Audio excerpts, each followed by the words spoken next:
자, 오늘은 사랑손님과 어머니의 발단 부분을 우리가 공부를 해보도록 하겠습니다. 사랑손님과 어머니의 발단 부분 공부해 보도록 하겠습니다. 우선 작품 전체적으로 살펴보겠는데요. 자, 갈래는 현대소설이 되겠습니다. 자, 현대소설이라고 하면은 시대상 분류죠. 시대가 현대다. 고전하면 우리 뭐 조선시대 작품, 홍길동전 이런 게 고전소설이죠. 그 다음에 단편이다라는 거는 분량이니까 단편소설은 보통 이제 원고지 100매 정도에 해당되는 분량이고요. 사건이 단순 사건, 주제도 단일한 사건과 단일한 주제를 가지고 나타내는 소설입니다. 순수 소설은 경량, 어떤 경량이냐, 순수 소설이 되겠습니다. 그 다음에 성격을 살펴보면은 서정적, 낭만적이 되겠고요. 그 다음에 시점은 1인칭 관찰자 시점이 되겠습니다. 자, 그러면 이 관찰자는 누가 되냐면 여러분 읽어봐서 알죠? 오키가 되겠죠. 그 다음에 시간적 배경을 살펴보면요. 1930년대 배경이 되겠죠. 공간적 배경 어느 시골 마을, 아마 읍내가 나오니까 시골 마을이 되겠죠. 사랑손님과 어머니의 사랑이 제재가 되겠습니다. 그 다음 주제 살펴볼까요? 자, 주제를 보면 개인적인 사랑과 봉건적 윤리관. 우리 봉건적이라는 말이 참 많이 나오는데요. 우리 봉건 하면은 뭐 계급사회, 신분제도가 있다, 뭐 상하계층이 있다, 가부장적 제도가 있다, 이렇게 보시면 됩니다. 봉건적인 윤리관 사이에서 갈등하는 어머니와 사랑손님의 사랑과 이별이 주제가 되겠습니다. 그 다음 특징을 살펴보면요. 시간의 흐름에 따라, 즉 서사, 우리 소설의 특징이죠. 시간의 흐름에 따라 쓰는 서사적인 특징을 가지고 있고요. 대화와 행동을 통해서 1인칭 관찰자의 묘사로 제시되며, 자, 1인칭은 뭐가 되냐면 관찰자. 그러면 주인공이 절대 아니죠. 1인칭은 이 글의 주인공은 어머니가 되겠죠. 인물들의 심리를 간접적으로 표현했다. 자, 관찰을 했으니까 당연히 주인공의 심리에 대해서 간접적으로 표현을 하게 되겠죠. 어린 오키의 독백을 통해서 과부인 어머니와 사랑손님의 사랑과 미묘한 심리를 아름답게 그려진 소설이 되겠습니다. 자, 우리 이 소설을 보시면요. 오키가 낯선 손님이 나와 있는데요. 자, 아까 나는 누구냐? 오키고 서술자고 1인칭 관찰자 시점이라 그랬죠. 발단 부분의 내용을 살펴보면요. 자, 나의 가족 소개가 나와 있어요. 우리 발단 부분에서는 인물이 소개가 되죠.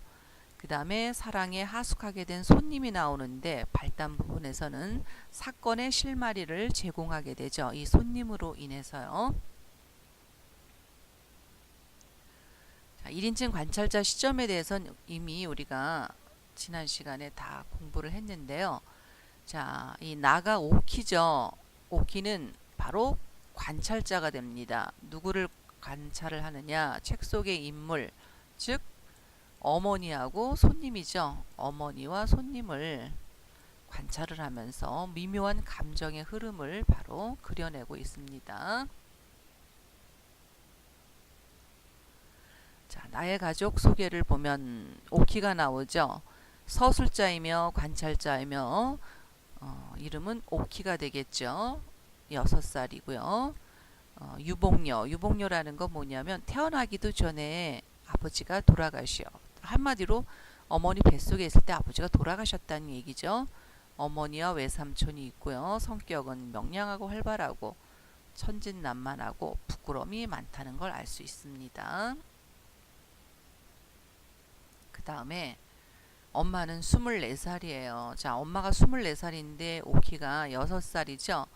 엄마는 아마 18에 시집을 와서 19살에 오키를 낳았을 거예요. 그런데 아버지가 오키가 태어나기도 전에 죽었으니까 청상 과부가 되겠죠. 1년도 안 돼서 돌아가셨겠죠. 그죠? 그 다음에 오키의 어머니가 되겠고요. 남동생이 하나 있고 오키와 살고 있고 주인공이 되겠습니다. 그 다음에 외삼촌이 나와있죠. 외삼촌은 바로 오키의 외삼촌이 되겠고 중학생이고 집에 붙어 있지 않은 그런 성격을 가지고 있습니다. 자, 이 소설 발단 부분에 어머니의 사진이 나와요. 아버지의 사진. 아버지의 사진이 나오는데 이것이 상징하는 것이 뭐냐면 바로 먼저 세상을 떠난 아버지를 그리워하는 모습이 담겨 있죠. 결국은 이 사진을 아버지의 사진을 자꾸 들여다보면서 그리워하니까 어떻게 할머니가 사진을 치우라고 하죠. 그 이유는 바로 더 이상 아버지를 생각하지 못하게 하려는 어떤 어머니의 따뜻한, 즉 오키 어머니의 어머니가 되죠. 외할머니가 되겠죠. 그래서 아버지를 더 이상 생각하지 못하게 하려고 사진을 치우라고 하게 됐죠. 자, 내용 이해에 들어가겠습니다. 자, 이 문장을 한번 읽어볼까요? 언젠가 한번 어머니가 나 없는 동안에 몰래 장롱 속에서 무언가를 꺼내 보시다가 내가 들어오니까 얼른 장롱 속에 감추는 것을 보았어요. 그것이 뭐냐? 아버지 사진인 것 같았어요. 자, 우리 이 부분에서는 무엇이 드러날까요?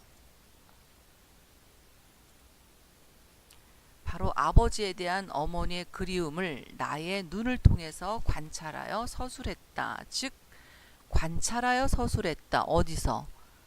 아마 아버지 사진인 것 같았어요 라는 부분이 있죠. 그래서 이 글의 시점이 1인칭 관찰자 시점이구나 하는 것을 알 수가 있는 거죠.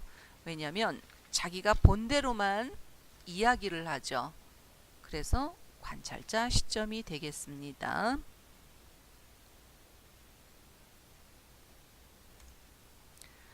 또 이 내용은 뭐냐면 딸에게조차 남편을 그리워하는 감정을 드러내 보이지 않으려는 전통적인 윤리 의식을 엿볼 수가 있죠. 왜? 몰래 봤으니까요. 자, 그 다음 내용을 우리가 살펴볼까요? 교과서 173쪽 17번째 줄부터 18번째 줄 내용입니다. 밥은 굶지 않지만 그래도 반찬 사고 과자 사고 할 돈은 없대요. 자, 이 부분은 자, 밥은 굶지 않는다. 먹고 살만은 하죠. 그렇지만 형편이 넉넉하다, 넉넉하지 않다. 그렇죠. 넉넉하지 않다는 걸 알 수가 있죠. 여기 보시면 생계는 유지하지만 먹고는 살 수 있지만 밥은 굶지 않지만 반찬 사고 할 돈은 없어요. 형편이 넉넉하지 않다. 이거는 결국은 무엇을 나타내느냐?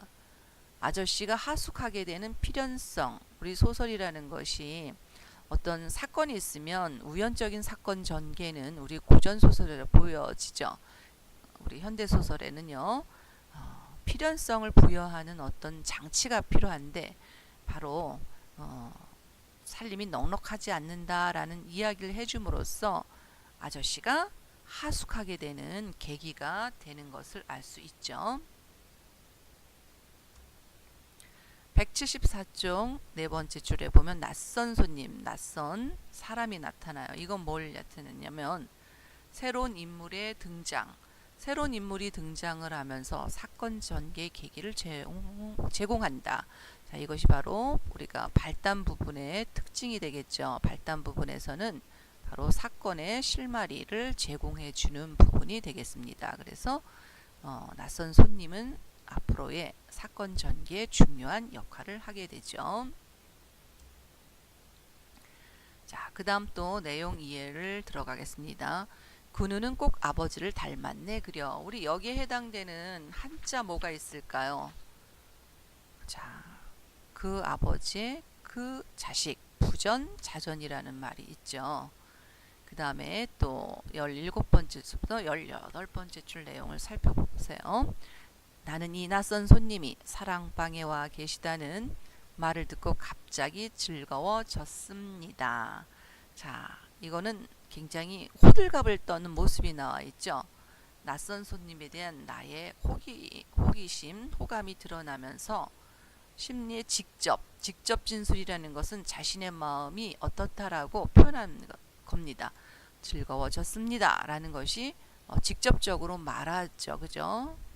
서술자가 직접 말한 진술 부분이 되겠습니다. 그 다음 또 내용 2에 들어가겠습니다. 그만 앞마당으로 뛰어 들어왔지요. 자, 나의 어떤 모습이 나와 있냐. 어떤 말 끝에 나와 있어요. 낯선 손님이 우리 집에 계신다. 이런 얘기를 하니까 너무나 부끄러워서 앞마당으로 들어왔죠. 부끄러워하는 행동의 표현이 되겠습니다. 그 다음에 엄마, 사랑방에 큰 외삼촌이 아저씨를 하나 데리고 왔는데 그 아저씨가 자, 이렇게 어린아이의 말투가 있죠. 이 말투를 굉장히 사실적으로 드러낸 것을 알 수가 있습니다. 말투를 사실적으로 드러냈는데 어디 부분? 데리고 왔는데 아저씨가 사랑이 있는데 뭐 이런 거죠. 그럼 여기에 어울리는 지문은 뭐냐? 호들갑스럽게가 되겠습니다. 굉장히 호들갑스러운 연기를 해야 되겠죠. 만약에 연극으로 공연을 하게 된다면요. 그 다음에 나와 어머니의 낯선 손님에 대한 반응을 살펴볼까요? 자, 나는 굉장히 기뻐하며 야단법석을 떨죠. 근데 어머니는 어떨까요? 대수롭지 않게 여긴다. 대수롭지 않게 여긴다는 거는 왜 여자들은 아무래도 조심해야 된다는 그런 생각들이 있겠죠. 그 다음에 자, 오늘의 생각 나누기. 사랑 손님에 대한 오키의 태도가 어떻게 변화가 되나요? 자, 맨 처음에 봤을 때는요. 수줍어하면서 비실비실했지만 비실비실하다라는 건 부끄러워한다는 행동이에요. 비실비실은 부끄러워하다. 그렇지만 자, 사랑 손님이 사랑방에 머물게 된다라고 이야기하니까 즐거워져서 어떻게 하고 있어요? 굉장히 절을 하고 들어온다라는 표현이 있죠. 그 다음 발단 부분의 특징을 살펴보겠습니다. 자, 발단 부분은 사건의 실마리가 제시가 되고 자, 여기에 사건의 실마리가 제시되는 거는 어떤 것 때문에 그래서 낯선 손님이 등장하게 된다.